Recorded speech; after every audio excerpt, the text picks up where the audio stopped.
Bismillahirrahmanirrahim. Assalamualaikum warahmatullahi wabarakatuh. Bagaimana kabar anak-anakku sekalian? Mudah-mudahan kita semua diberikan kesehatan lahir dan batin untuk mengikuti pembelajaran IPS pada hari ini. Baiklah, materi yang akan Bapak sampaikan itu berkaitan dengan manusia, tempat, dan lingkungan. Nah, untuk anak-anakku sekalian, kalian bisa membuka buku lembar kerja siswa kalian di halaman 1. Lalu kita berlanjut ke halaman 2 untuk membaca isi dari pendalaman materi yang ada di buku lembar kerja siswa kalian. Nah, di sini dituliskan bahwa manusia, hewan, dan tumbuhan hidup menempati ruang, begitu pula dengan air, tanah, dan udara. Ruang meliputi unsur-unsur di daratan, perairan, dan udara. Nah, kamu tinggal di permukaan bumi, di mana kamu telah menempati ruang, lapisan tanah, dan sumber daya alam di dalamnya juga menempati ruang, termasuk perairan dan udara yang dimanfaatkan oleh manusia untuk kehidupannya sehari-hari. Nah, jadi di sini dapat kita simpulkan bahwa yang namanya ruang itu adalah tempat di mana kita melakukan aktivitas sehari-hari, tempat di mana kita tinggal.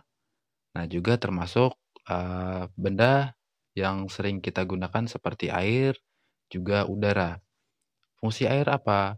Fungsi air seperti yang sudah kita ketahui bersama yaitu untuk memenuhi kebutuhan manusia. Begitu pula dengan udara. Kalau di ruang tidak ada udara, maka kita tidak bisa melakukan kehidupan. Kenapa? Karena kita tidak bisa bernafas, ya kan? Nah, di sini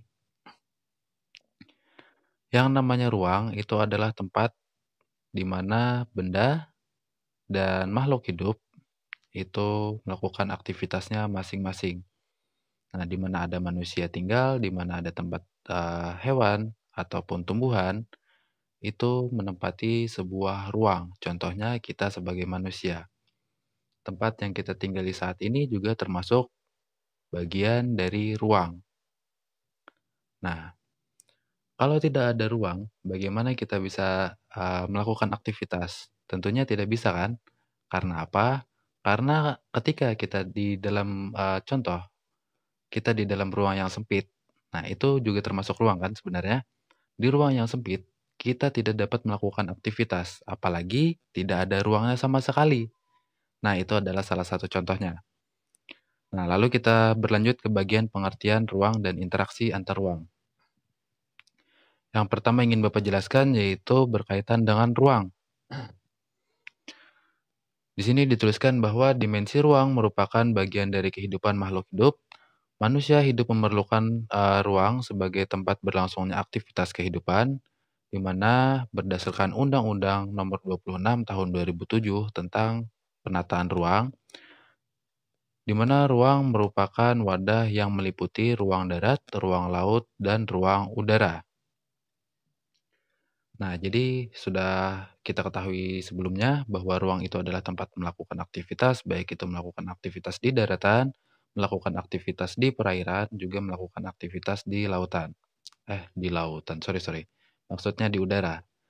Nah, jadi ketika kita melakukan aktivitas di rumah, itu sama dengan kita melakukan aktivitas di ruang bagian darat. Nah, lalu ketika di lautan bagaimana? Bisakah kita melakukan aktivitas? Ya, jawabannya bisa, yaitu kita melakukan aktivitas di atas permukaan air, di mana biasanya kita melakukan transportasi atau menyeberang dari satu tempat ke tempat yang lain. Begitu pula dengan udara, sama kita melakukannya bukan berarti kita terbang, tapi kita melakukannya dengan alat transportasi yang melalui jalur udara. Nah, selain manusia, hewan atau makhluk hidup yang lainnya seperti tumbuhan juga menempati ruang. Contohnya di air, di mana biasanya ada tumbuhan yang hidup di dalam air, ada juga makhluk hidup seperti ikan atau makhluk hidup lainnya yang hidup di dalam air.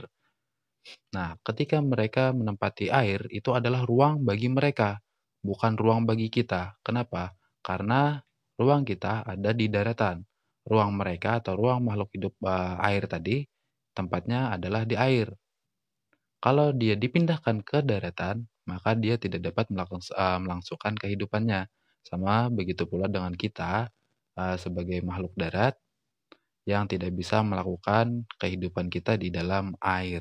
Nah, seperti itu. Selanjutnya, kita lanjutkan ke bagian konsep ruang dan interaksi antar ruang. Ruang di permukaan bumi tidak berdiri sendiri. Contohnya interaksi antar ruang yang dapat kita lihat sehari-hari, yaitu interaksi antar desa dan kota. Nah, di sini ada dua ruang yang berbeda. Yang pertama ada ruang di bagian kota, yang kedua ada ruang di bagian desa. Nah, setiap ruang itu memiliki karakteristik masing-masing. Apa itu karakteristik? Karakteristik itu adalah sifat dari ruang tersebut. Contohnya pedesaan yang biasanya tempatnya itu banyak digunakan atau lahannya sering digunakan sebagai tempat bercocok tanam. Nah, berbeda dengan karakteristik atau sifat dari kota, yang mana kota biasanya digunakan untuk tempat administrasi. Apa itu? Nah, jadi seperti ini. Ada kaitan antara kedua ruang tersebut, antara desa dan kota. Jadi di desa, dia melakukan aktivitas, ruangnya digunakan sebagai tempat bercocok tanam atau tempat beternak, di mana dari hasil cocok tanam dan ternak tersebut disalurkan ke kota. Nah, begitu juga administrasi di perkotaan, di mana administrasi di perkotaan juga meliputi bagian dari desa. Kenapa jadi meliputi bagian dari desa? Karena setiap kali orang-orang yang berada di desa melakukan administrasi, dia perlu ke kota. Nah, pemasarannya di kota, seperti itu. Nah, jadi di desa tempat bercocok tanam, setelah hasil panennya sudah eee, memiliki hasil atau memperlihatkan hasil, maka hasilnya dibawa ke kota. Untuk apa? Untuk dipasarkan di kota, seperti itu. Nah, jadi ada timbal balik antara desa dan kota, atau ada feedback dari desa ke kota, begitu pula sebaliknya dari kota ke desa. Nah, selanjutnya perlu kita ketahui bahwa kota dan desa itu memiliki karakteristik fisik yang sangat berbeda, di mana biasanya di daerah pedesaan itu meliputi gunung, meliputi pesisir pantai. Nah, sangat jauh berbeda dengan daerah perkotaan, di mana daerah perkotaan itu biasanya meliputi daerah dataran rendah atau dataran menengah, di mana biasanya di daerah perkotaan itu digunakan untuk bangunan-bangunan besar. Sangat berbeda dengan di daerah perdesaan, yang mana daerahnya biasanya pegunungan. Nah, daerah pegunungan ini digunakan masyarakatnya untuk bercocok tanam, untuk beternak. Nah, begitu pula dengan daerah pesisir pantai, biasanya masyarakatnya melakukan aktivitasnya seperti mencari ikan atau yang berkaitan dengan kelautan, seperti itu. Nah, itu adalah ciri-ciri fisiknya tadi. Kalau di daerah perdesaan itu adalah daerah yang biasanya daerah pegunungan, juga di daerah pesisir pantai. Nah, kalau ke kota, itu ciri-ciri fisiknya itu biasanya dataran rendah sampai dataran menengah. Selanjutnya, kita masuk ke bagian A, wilayah saling melengkapi atau regional complementary. Di sini dituliskan bahwa setiap wilayah memiliki potensi berbeda-beda.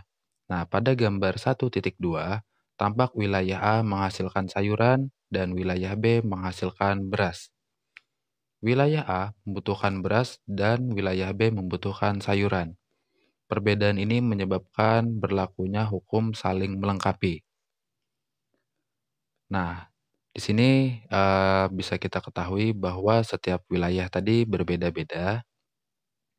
Tidak hanya desa dan perkotaan, desa ke desa itu juga biasanya memiliki perbedaan, di mana salah satu desa biasanya ada yang khusus untuk beternak.